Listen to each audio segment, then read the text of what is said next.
I pray with all my heart that our alliance will continue to defend our shared values with our partners in Europe and the Commonwealth and across the world, and that we ignore the clarion calls to become ever more inward-looking. A king walked into Congress and left a president envious.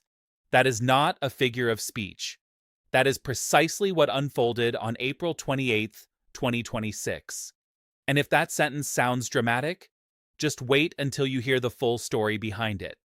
King Charles III stepped up to the most powerful lectern in American politics, the very same podium from which U.S. presidents deliver their State of the Union addresses. And over the course of 28 minutes, he delivered a speech that was calm, deliberate, and constructed with the kind of precision that only decades of careful statesmanship can produce. No raised voices, no open accusations, no names called out directly, just precisely chosen words, delivered with a composed royal smile that hit harder than most political speeches you will ever watch. And Donald Trump? He sat across from Charles at a White House state dinner that same evening, pointed at the king in front of cameras, and told the world he was jealous. I'm James Walker, and today we are going to unpack every layer of what actually happened. What Charles said, why he said it, how Trump responded, and what this entire episode tells us about the current state of one of the most consequential alliances on the planet. By the time we are done, you will understand not just the speech itself, but the decades of history, the diplomatic calculations, and the broader global context that made this moment so significant. If this kind of deep analysis is why you are here, subscribe, because this is exactly what we do every single week. Now let's get into it. First, the context, because without it, this story is interesting. With it, this story is extraordinary. King Charles's address to a joint session of Congress on April 28, 2026, was not simply a ceremonial diplomatic gesture. It was only the second time a British monarch had ever spoken before the United States Congress, the first being Queen Elizabeth II in 1991, 2 months after the end of the Gulf War. Think about what that 35-year gap actually represents. The last time a sitting British monarch took that podium, the Cold War had just ended, America was riding a wave of post-Gulf War confidence, and the transatlantic alliance felt as solid as it ever had. It felt like a moment of celebration. The world seemed to be moving in a single, hopeful direction. This visit was nothing like that. By the time Charles landed in Washington, U.S.-UK relations were arguably at their lowest point in a generation. Trump had publicly called British Prime Minister Keir Starmer a coward for refusing to join America's military campaign in Iran, compared him unfavorably to Winston Churchill, imposed tariffs on British goods, and repeatedly questioned whether NATO still served American interests. There were even reports, citing a leaked Pentagon memo, that the Trump administration had quietly floated the idea of revisiting its position on British sovereignty over the Falkland Islands as a pressure point in the Iran dispute. The Falkland Islands, territory that British soldiers died defending in 1982, being used as a diplomatic lever. That was the environment King Charles walked into when he approached that podium. And here is what makes this visit so remarkable. He did not sidestep any of it. Without rebuking or criticizing the Trump administration directly, he implicitly challenged America's current political direction and defended the core pillars of Western democracy: domestic checks and balances, multilateral alliances, and interfaith tolerance. What followed was one of the most precise pieces of public diplomacy in recent memory, and it deserves to be broken down moment by moment. Start with NATO, because that is where Trump's rhetoric has inflicted some of its most lasting damage. Over the past year, Trump has repeatedly questioned the value of the alliance, accused European nations of freeloading on American security guarantees, and at one point during a speech in Davos, appeared to suggest that without American intervention in World War II, Europe would be speaking German. That comment spread widely and produced significant backlash across the continent. So when King Charles stood in the Capitol and reminded the chamber that Britain and America had fought side by side through 2 world wars, the Cold War, Afghanistan, and every defining moment of shared security in the modern era, and that when NATO invoked Article 5 after September 11th, allies answered the call together, that was not a warm piece of historical nostalgia. That was a direct, carefully grounded rebuttal delivered from the most visible podium available by the head of state of one of America's closest partners. Every person in that room understood exactly what was happening. Then came Ukraine. Charles called for a just and lasting peace, and made clear that maintaining international support for Kyiv was essential to achieving it. When Charles called for peace in Ukraine, the entire chamber rose to its feet in bipartisan applause, despite the deep fractures within Congress over continued assistance to Kyiv. Ukrainian President Volodymyr Zelensky later publicly thanked the king for his remarks. At a moment when American support for Ukraine has become one of the most divisive foreign policy debates in Washington, having the King of England make that case from the House floor was, to put it diplomatically, significant. He was not speaking only to the lawmakers in front of him. He was speaking to a watching world, and he knew it. Then there was the environment. This is where you really see the craftsmanship at work. Charles has spent his adult life championing environmental causes. Trump has spent years dismissing climate science and rolling back commitments. So Charles spoke passionately about protecting the natural world, and conspicuously avoided the politically loaded phrases climate change or the Paris Agreement, threading the needle in a way that let him say precisely what he wanted without handing critics a single easy target.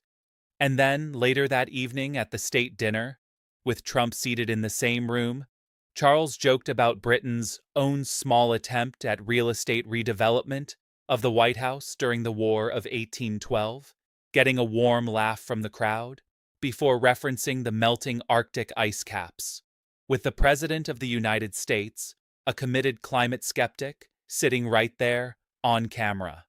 The man has nerve. But the moment that perhaps generated the loudest reaction of the entire visit was not about climate or NATO or Ukraine.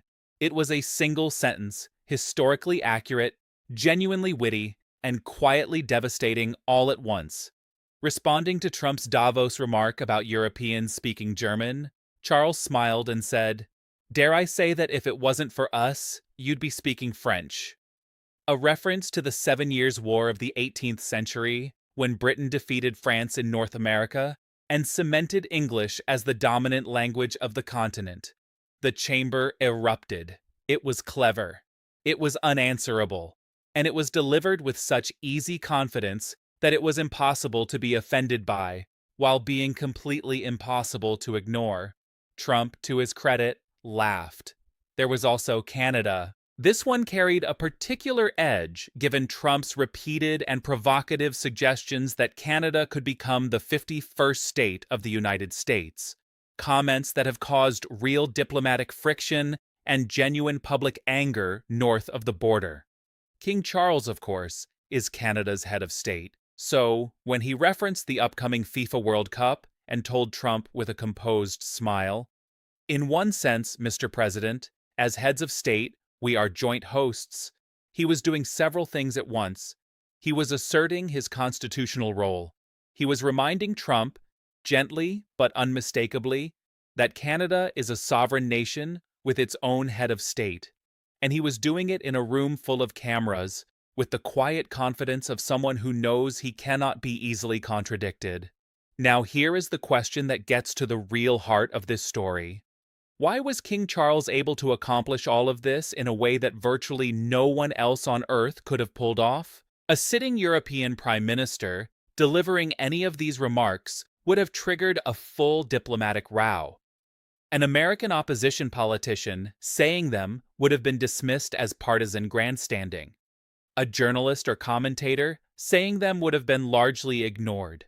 But a king, one who is constitutionally forbidden from being partisan, who serves as head of state for multiple nations, who has known Trump personally for years, and who carries the weight of centuries of shared history behind him, that is a fundamentally different situation. Charles neither rebuked nor directly criticized the Trump administration, but by framing every pointed remark as a reflection on shared values and historical lessons rather than as a policy position, he threaded a needle that almost no active political figure could have managed. Analysts and commentators across the political spectrum described it as a masterclass delivered by someone who has spent his entire adult life learning exactly this craft. Now let's talk about Trump's reaction, because it is just as revealing as the speech itself. Trump called it a great speech and told reporters he was very jealous. At the state dinner, he praised Charles for getting Democrats to stand, something Trump said he had never managed to do, drawing laughter from the room. They liked him more than they've ever liked any Republican or Democrat, actually, Trump added. There are several ways to read that response. The most generous reading is that Trump genuinely likes Charles, and there is real evidence for that. The two have known each other for years, and Trump has spoken warmly about him across multiple settings. A second reading is that Trump was genuinely struck by the reception Charles received and acknowledged it without fully processing the content of what had just been said. A third reading, arguably the most significant from a diplomatic standpoint, is that Trump simply could not publicly criticize the King of England during a state visit without triggering an international incident, and so he chose warmth instead. Possibly, all three things are true at once. What happened at the dinner adds another layer. Charles presented Trump with the original bell from HMS Trump, a British submarine launched in 1944 that served in the Pacific during World War II, calling it a symbol of the nation's shared history. It was precisely the kind of gift that operates on multiple levels: personal, historical, and symbolically generous. But then Trump went off script in a way that immediately drew attention. During his dinner remarks, Trump suggested that Charles agrees with him that Iran should never have a nuclear weapon, framing the king as an endorser of his military position. As a constitutional monarch, Charles is bound to remain above politics, and revealing an apparent private position on a foreign policy matter put the king in an awkward spot. According to reports, Buckingham Palace quietly pushed back on that characterization, making clear the king does not speak for any government. Subtle, but notable. There was also a notable side controversy that did not make every headline. Democratic Representative Ro Khanna publicly criticized Charles for failing to mention Jeffrey Epstein's survivors in his speech, saying the British ambassador had privately indicated the king would address the group. "It's very disappointing because the British ambassador told me to my face that he would," Khanna told CNN. The speech did not reference Epstein survivors directly, though some observers noted a passage that could be read as an implicit acknowledgement. It was one of several reminders that even a meticulously choreographed royal visit cannot fully escape the gravitational pull of Washington's most combustible political currents. Let's zoom out now and place all of this in its proper historical frame, because what happened on April 28th does not exist in isolation. The so-called special relationship between the United States and the United Kingdom has always been more complicated than the phrase suggests. Winston Churchill coined the term in the aftermath of World War II, invoking shared language, shared democratic values, and shared sacrifice as the foundation of a uniquely close alliance. And at its best, that alliance has delivered extraordinary results: coordinated responses to global crises, intelligence sharing arrangements that have prevented attacks, economic partnerships that have benefited both nations. But the relationship has never been as simple as the branding implies, and it has always required active maintenance. Think about 1982 and the Falklands War. Britain and America were theoretically close allies, but Reagan was deeply reluctant to publicly side with Britain against Argentina. Thatcher had to manage that tension privately while projecting public confidence. The relationship survived, but only through real diplomatic work. Think about 2003 and the Iraq War. Tony Blair's decision to stand with Washington was in part a product of the same special relationship logic, the idea that backing America bought London influence and credibility. But Blair's alignment with Bush cost him politically at home in ways that shaped British attitudes toward American foreign policy for a generation. The special relationship has never been free, and now it is 2026, and the world Charles described is, as he put it himself, more volatile and more dangerous than the one his mother spoke to from that same chamber 35 years ago. The challenges we face are too great for any one nation to bear alone, he told lawmakers. But in this unpredictable environment, our alliance cannot rest on past achievements or assume that foundational principles simply endure. That is the backdrop against which King Charles walked into the Capitol and gave his 28 minutes. He was not simply delivering a speech. He was making an argument about the value of alliances, about the lessons of shared history, about what the transatlantic relationship is actually for, and what it costs when it is taken for granted. And he was making that argument in the only way available to him. Not through confrontation, not through political pressure, but through the deliberate, careful deployment of shared memory and shared values. One more thing worth noting, because it carries a layer of genuine irony that would be funny if the stakes were not quite so high.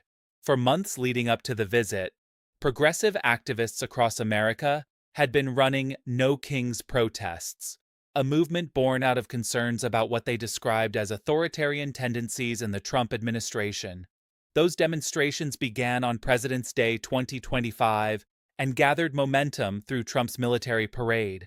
And yet, on the very day King Charles III addressed Congress, he received a bipartisan standing ovation that included many of the same Democrats who had marched under No Kings banners. Congresswoman Ilhan Omar, who had participated in those protests, was photographed smiling and photographing Charles during his address. Republicans were quick to point out the apparent contradiction. It was one of those moments that reminded everyone just how layered, complex, and occasionally absurd the current political moment really is. Here is what you should be watching going forward. The Iran conflict and its effect on the US-UK relationship remains the most significant fault line. Starmer has allowed American forces to use British bases but refused deeper involvement, a position that has drawn Trump's public contempt and remains an open wound in the alliance.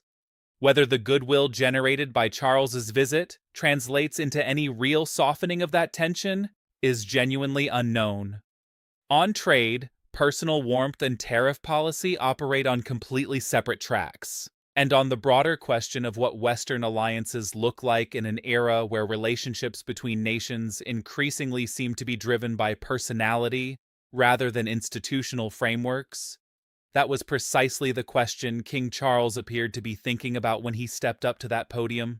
What we know for certain is this: a man who has spent his entire life learning how to say difficult things carefully walked into the most politically charged room in the world, delivered one of the most diplomatically precise addresses in recent memory, received a standing ovation from both sides of the aisle, and left a famously combative president standing on a red carpet telling the world he was jealous. In the current moment, that is not nothing. It may, in fact, be quite a lot. I'm George Davis. Stay informed, stay sharp, and I'll see you in the next one.